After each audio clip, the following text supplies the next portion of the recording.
January 1945. The air over the Pacific Island is heavy with dust and smoke. The fighting has already moved inland, leaving behind shattered bunkers, scorched palm trees, and the quiet aftermath of collapse. Near a temporary American processing area, a small group of Japanese women stands in silence. Their hands are bound with metal restraints. The cuffs are cold against their skin. They do not cry out. They barely move. Many of them have been taught since childhood that capture is worse than death. Imperial doctrine had made this clear. Surrender meant shame. It meant punishment. It meant violence without mercy. Some have been nurses. Others were civilian auxiliaries. A few were simply caught in the wrong place when the front lines dissolved. American soldiers moved carefully around them. Rifles lowered. Voices controlled. Orders short and procedural. The women avoid eye contact, bracing for what they believe must come next. No blows fall. No shouting erupts. Instead, an unfamiliar stillness settles over the scene. One that forces fear to linger longer than impact ever could. And within that silence, a single procedural decision is about to challenge everything these prisoners believe about captivity, honor, and the enemy standing in front of them. That moment cannot be understood without first stepping back into the world that shaped their terror. By the beginning of 1945, the Pacific War had entered its final and most unforgiving phase. What had begun more than 3 years earlier with Japan's rapid expansion across East and Southeast Asia was now collapsing under the steady, methodical advance of Allied forces. The United States, having secured overwhelming industrial and naval superiority, was no longer fighting to halt Japanese momentum. It was dismantling it island by island. The American strategy of amphibious assault, later known as island hopping, had deliberately bypassed heavily fortified strongholds, isolating them while advancing toward Japan's inner defensive perimeter. Saipan, Tinian, Guam, Leyte, Iwo Jima, and Okinawa were not isolated battles. They were links in a tightening chain. Each victory brought American airfields closer to the Japanese home islands. Each loss drained Japan of experienced pilots, trained troops, and irreplaceable equipment. For Japan, this stage of the war was marked by desperation rather than maneuver. By late 1944, fuel shortages crippled naval operations. Air power was increasingly committed to one-way missions. Reinforcements arrived poorly trained and inadequately supplied. Civilian populations were mobilized to support defensive efforts, blurring the line between soldier and non-combatant. Japanese military doctrine left no ambiguity about surrender. The Imperial Japanese Army's code of conduct, shaped by Bushido ideals and reinforced through relentless indoctrination, treated capture as a moral failure. Soldiers were instructed that death was preferable to the shame of imprisonment. This belief was not confined to combat units. It filtered into civilian defense organizations, auxiliary services, and medical staff attached to military commands. Women were not exempt from this system. By the final year of the war, Japanese women served as nurses, clerks, radio operators, factory workers, and members of volunteer defense corps. Many were stationed near frontline areas or on islands designated as last-stand positions. As American forces advanced, these women were told explicitly what would happen if they were captured. Enemy soldiers, they were warned, would abuse, torture, or execute them. Survival itself was portrayed as dishonor. American forces operated under a very different framework. By 1945, the United States military had established formal procedures for handling prisoners of war, governed by international law and reinforced by command directives. While combat in the Pacific was often brutal, marked by fierce resistance and high casualties, U.S. doctrine still distinguished between combatants and prisoners once resistance ended. This distinction mattered. As battles concluded and pockets of resistance collapsed, American units increasingly encountered not only Japanese soldiers but civilians and auxiliary personnel caught behind defensive lines. Processing areas were established quickly. Medical screening, segregation by status, and temporary restraint were standard precautions, especially when suicide attacks and concealed weapons remained a real threat. Metal handcuffs, rope bindings, or improvised restraints were often applied upon capture, not as punishment, but as procedure. For American soldiers, these measures were routine. For the prisoners, shaped by years of fear and propaganda, they confirmed every warning they had been given. As the war moved closer to Japan itself, these encounters became more frequent and more consequential.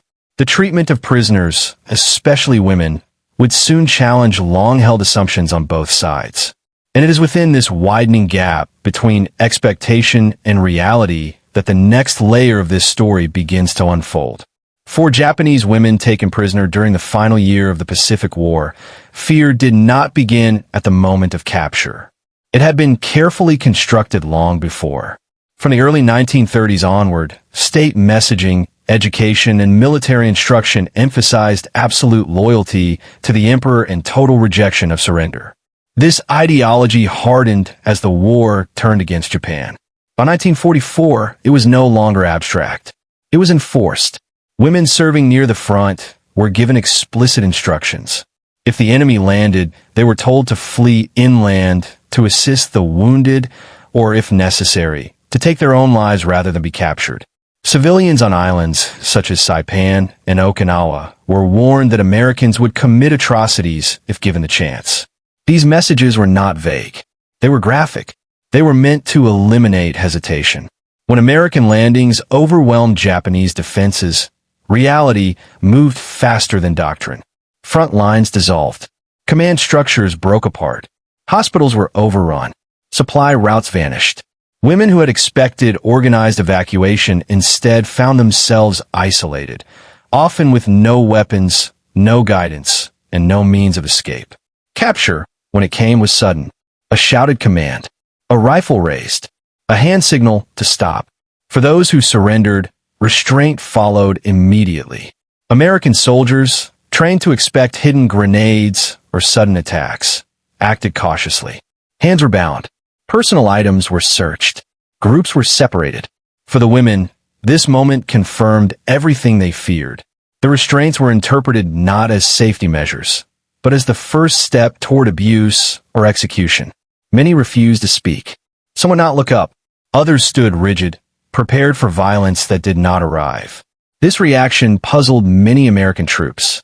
U.S. Army and Marine Corps reports from late 1944 and early 1945 repeatedly note the extreme fear displayed by Japanese women prisoners, fear that persisted even when guards lowered weapons or offered water. Interpreters struggled to explain American procedures to captives who believed the words were deceptive.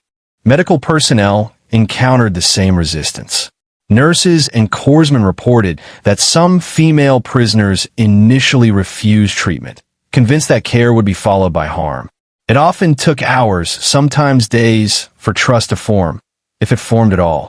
The contrast between expectation and reality created a psychological standstill. American units were advancing rapidly, processing increasing numbers of prisoners under strict timelines. Japanese women, immobilized by terror, remained mentally trapped in the world they had been taught to expect. This tension between fear and procedure, indoctrination and reality, would not be resolved through force or persuasion. It would be broken by something far simpler. A small action, carried out quietly, that would alter how these women understood captivity and the enemy standing before them. That action belongs within a broader set of perspectives, human, military, and moral, that shaped this moment on the ground. From a human perspective, the fear exhibited by Japanese women prisoners in 1944 and 1945 was not irrational. It was conditioned.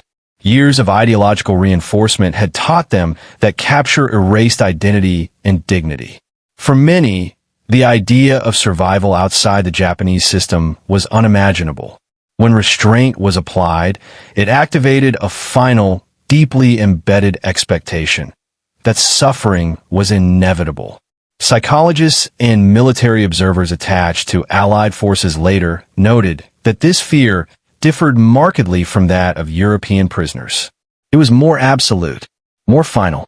Japanese women, in particular, displayed what observers described as emotional withdrawal, long periods of silence, refusal to eat, and an absence of protest even when discomfort was evident.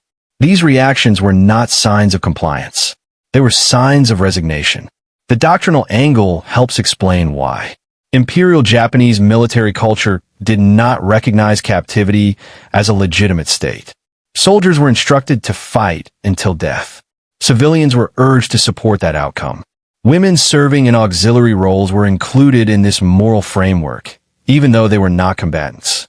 Surrender was portrayed as betrayal, not just of the state, but of family and ancestors. This belief system intensified during the final year of the war.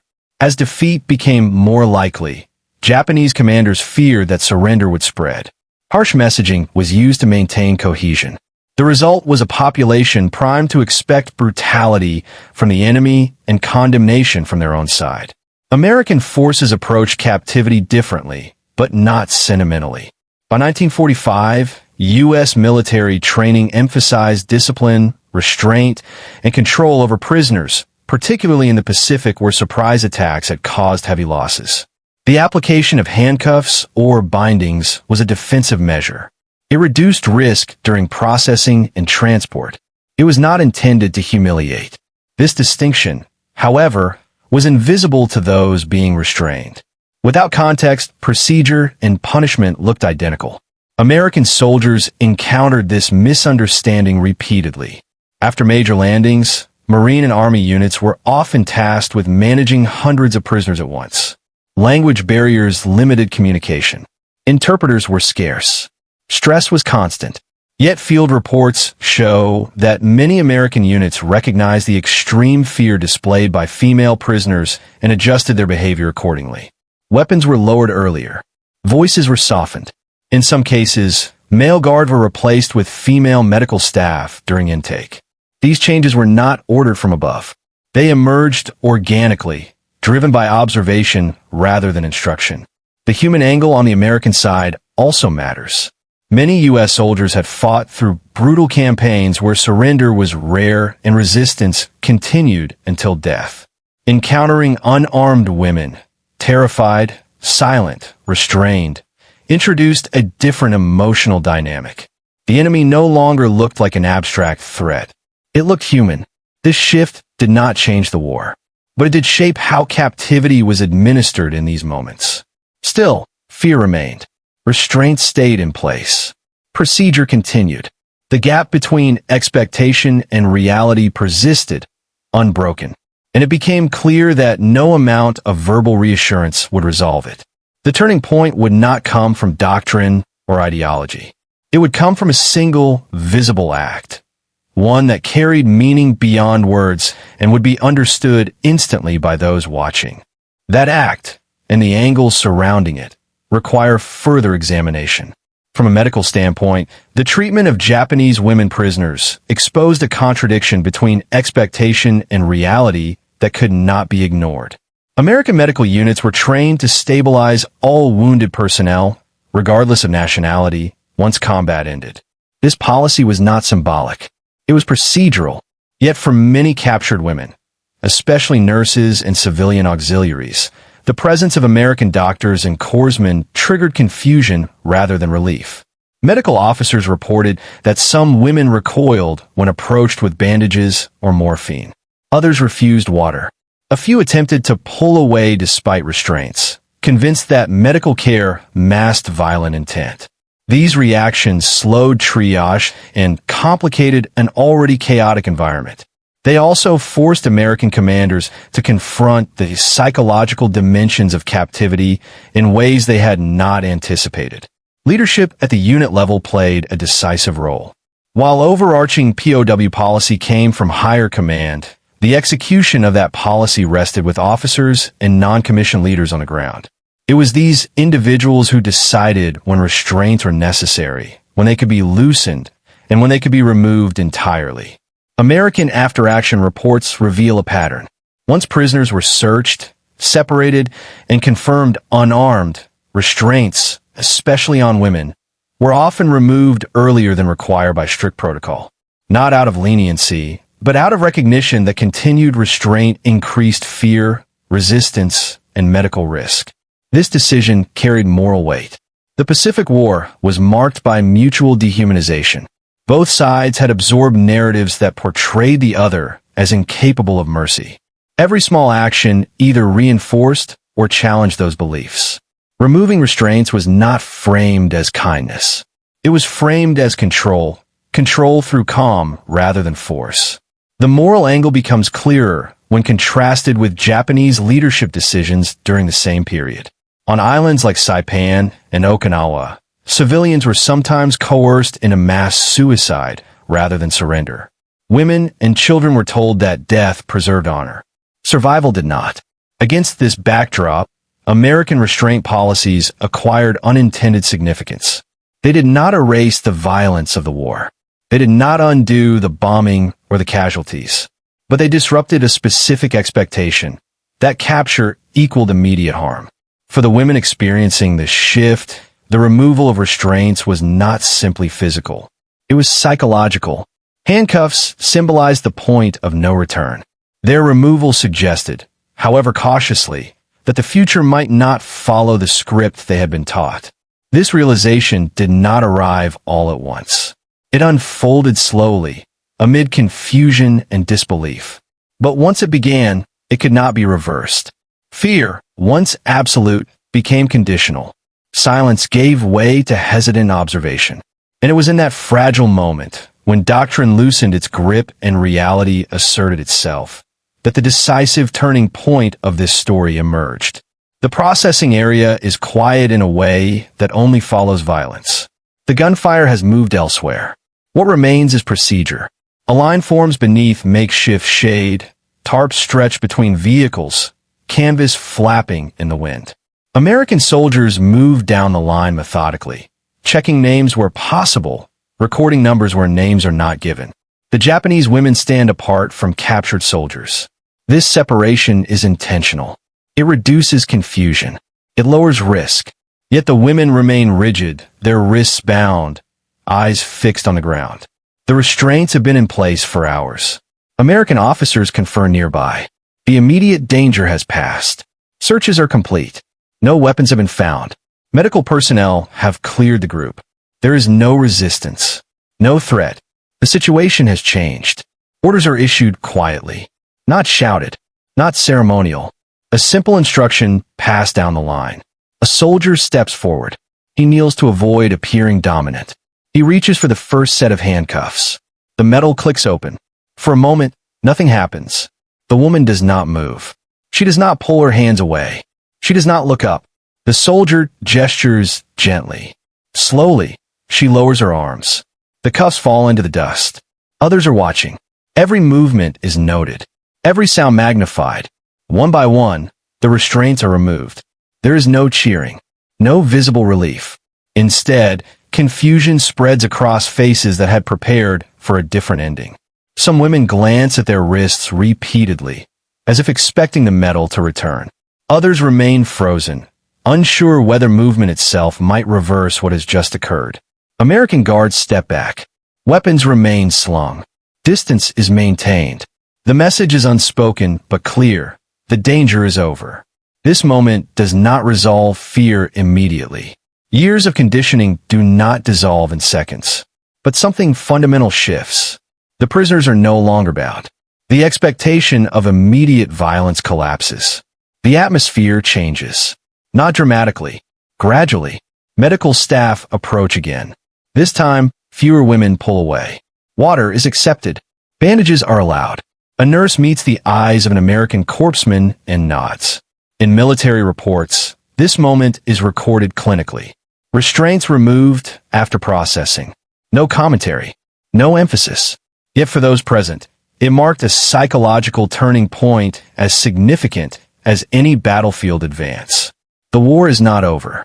Captivity has only begun. But the script the women had been taught, to expect cruelty without exception, has been broken. And as night approaches, and the processing area prepares to move these prisoners to temporary holding camps, the consequences of that quiet decision begin to unfold in ways no one had fully anticipated. Once the restraints are gone, time behaves differently. The minutes stretch. Every small action carries weight. The women remain seated or standing where they are told, but their posture changes. Shoulders loosen. Heads lift slightly. Some begin to observe the space around them for the first time. American guards do not rush the transition. Movement is kept slow, predictable. Orders are repeated through interpreters when available, or through gestures when words fail. The objective is no longer control through restriction, but control through clarity.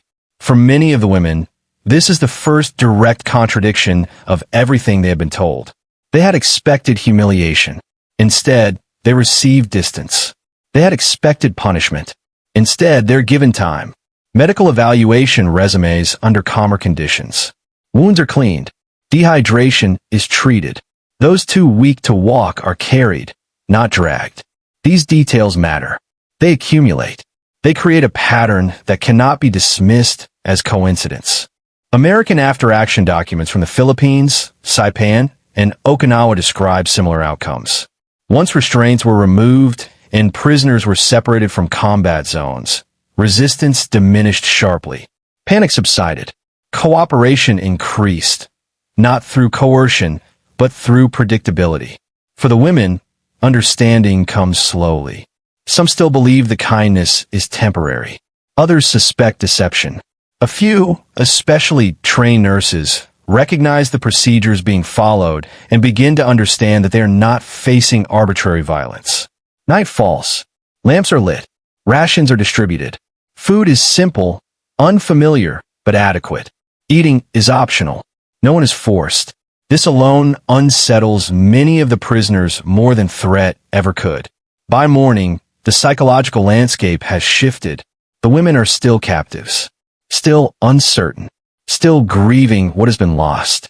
But terror no longer dominates every thought. Survival has become possible, not just physically, but mentally. For American personnel, the change is noted but not celebrated. There is no sense of triumph. The war demands focus elsewhere. New landings are planned. Casualty lists grow. Processing continues. Yet this moment leaves a trace. In later interrogations and post-war testimony, Japanese women repeatedly cite the removal of restraints as the moment they realized captivity did not mean immediate death. Not words, not promises, action. This realization alters behavior beyond the camp. As news spreads among civilians and isolated groups, surrender becomes slightly more conceivable. Not common, not easy, but possible. The turning point does not end suffering. It does not redeem the war, but it punctures a lie that had sustained fear for years. And from that puncture, consequences begin to spread quietly, methodically, into the aftermath of the Pacific War. In the days following capture, Japanese women POWs were moved to temporary holding areas. These locations were often former schools, warehouses, or makeshift military compounds repurposed for processing. Each camp followed strict protocols: separation by gender and age, registration of personal details, medical evaluation, and assignment to temporary quarters. The U.S. military's objective was efficiency and safety, not ideology. Yet every detail carried meaning for those under restraint and observation. Reports from Saipan and Leyte note that initial fear among women was pervasive.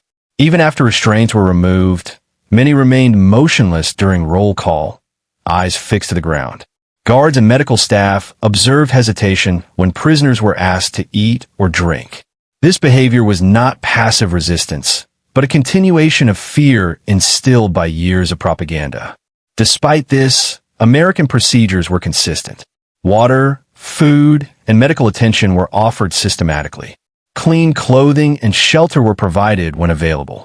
Personal effects were recorded and safeguarded. Women requiring medical care were prioritized, with corpsmen and nurses explaining procedures whenever interpreters were present. These small acts reinforced trust and reduced panic, while simultaneously keeping operations under control. Documented reports highlight an important contrast. Whereas Japanese military doctrine emphasized punishment for perceived surrender or failure, American processing emphasized order and predictability. Guards were instructed to maintain authority without unnecessary force. Even when groups resisted or recoiled, physical coercion was minimized. Observers later noted that this behavior contributed to a gradual decline in anxiety among prisoners. The camps were also structured to prevent communication between isolated groups of POWs, reducing opportunities for rumor or panic to spread. Meals and medical inspections occurred in small groups. Movement was controlled, but not excessive. The discipline of the American military created a sense of consistency, which, over hours and days, replaced immediate terror with cautious observation. In some cases, the women began to vocalize their confusion. They asked questions about basic needs, about the purpose of handcuffs, and about the intentions of the guards. These inquiries were answered calmly and factually, further reinforcing the gap between expectation and reality. Each answer, each small interaction, chipped away at the mental structure that had prepared them for cruelty. By the end of the first week, the majority of women had internalized the new reality. Capture did not guarantee death or abuse. While physical freedom was still limited by security measures and logistical necessity, psychological freedom began to emerge. Fear persisted, but in a controlled form, allowing adaptation rather than paralysis. As the initial processing phase concluded, American officers prepared for the next stage: relocation to more permanent camps or transport to larger bases. The foundation for survival, cooperation, and understanding had been established. What began as terror and handcuffs was evolving into cautious resilience, a shift that would influence subsequent interactions and shape the broader consequences of surrender in the final months of the Pacific War. The psychological impact of these early experiences extended beyond individual prisoners. For U.S. forces, the treatment of Japanese women revealed both a tactical and moral dimension of warfare. Maintaining order among captured civilians and auxiliaries reduced risk to troops, prevented uprisings, and allowed scarce resources to be allocated efficiently. Every calm interaction freed soldiers to focus on advancing fronts, rather than managing chaos born of terror. Strategically, the humane processing of women and other non-combatants had ripple effects across the islands. Word of surrender began to spread. Isolated groups of soldiers and civilian auxiliaries became more willing to lay down arms when encountering American forces, knowing that restraint and structured handling were more likely than punishment. Though surrender remained rare and often delayed, these small shifts accelerated the collapse of organized resistance in late 1944 and early 1945. The impact on Japanese morale was profound. Women who survived these initial encounters carried stories of unexpected leniency and controlled, disciplined interaction back to fellow prisoners or other civilians when opportunity allowed. Even fragmented communication transmitted the notion that American soldiers did not act purely out of vengeance. This contradicted decades of indoctrination. Fear, while still potent, became conditional, and the psychological framework that had equated capture with dishonor began to erode incrementally. Military intelligence benefited as well. Prisoners who could be approached calmly and treated predictably often provided information regarding troop positions, fortifications, and logistical networks. American officers recognized that careful, humane processing was not simply ethical. It was operationally advantageous. This understanding informed policies for handling future captures, reinforcing the procedural removal of restraints and measured interaction as standard practice. The experience also left enduring traces on the women themselves. Diaries, post-war interviews, and memoirs describe a mixture of disbelief, relief, and slow adaptation. Some recount persistent tension, fearing that freedom from restraints was temporary. Others noted that once basic needs were met and restraints removed, the first cautious moments of trust emerged. For many, the memory of that transition, from handcuffs to basic autonomy, remained vivid, a marker of survival against both ideology and circumstance. At the macro level, These encounters exemplified a larger contrast between combatant and civilian treatment in the Pacific War. While Japanese doctrine punished surrender and propagated death over captivity, American procedure adhered to structured law, order, and practicality. The result was more than survival. It was a tangible demonstration that the enemy could be both disciplined and humane, a revelation that would influence not only POW behavior, but also post-war perceptions, reconciliation, and historical record. By the time American forces moved to secure more distant islands or push toward the Japanese mainland, the foundations laid in these early encounters had been established. Fear had been tempered, cooperation initiated, and doctrine challenged. The removal of restraints had achieved more than momentary calm. It had initiated a subtle, yet decisive shift in the psychological terrain of the war. And from this point, the narrative moves toward reflection, a consideration of what these moments, measured in handcuffs removed and trust cautiously earned, ultimately meant for the women, the military, and the broader human story of conflict. The image of handcuffs falling into the dust is deceptively simple. It marks neither victory nor defeat. It marks a choice, the deliberate decision to replace fear with measured control, suspicion with structure, and terror with predictability. In that quiet act, the U.S. military demonstrated a principle often overlooked in the chaos of war, that discipline and humanity can coexist, even amid the most violent conflict. For the Japanese women who experienced it, the removal of restraints represented a fracture in the ideology that had governed their lives for years. It challenged the certainty that surrender meant death. It created a space, however fragile, for trust, for observation, and for survival. In these small, deliberate moments, war revealed its human dimension, that fear can be managed, that life can continue, and that survival is not merely a matter of fortune, but of procedure, restraint, and clarity of purpose. This moment also carries lessons for military leadership and doctrine. The handling of prisoners, particularly civilians and women, was not merely ethical, it was strategic. Calm, structured, and predictable interactions reduce chaos, minimize casualties, and preserve operational efficiency. History demonstrates that such practices influence the broader trajectory of conflict, shaping not only immediate outcomes, but the psychological landscape of both captor and captive. On a broader scale, this episode is a reminder that the story of war is not only written in battles, bombings, and strategic maneuvers. It is written in the small, often unnoticed decisions. How a handcuff is removed, how water is offered, how silence is respected. These moments leave lasting imprints, both on those who survive and on the historical record that follows. The handcuffs, once symbols of inevitable suffering, became, instead, instruments of transition. They allowed terror to evolve into cautious resilience, obedience into understanding, fear into a fragile sense of safety. In doing so, they illuminated a truth about conflict. Even amid devastation, humanity endures, procedural acts have meaning, and history is shaped as much by restraint as by firepower. And in this quiet, disciplined intervention, the war momentarily revealed that the greatest victories sometimes occur not through destruction, but through measured acts of care, small gestures that ripple outward, reshaping perception, trust, and ultimately survival.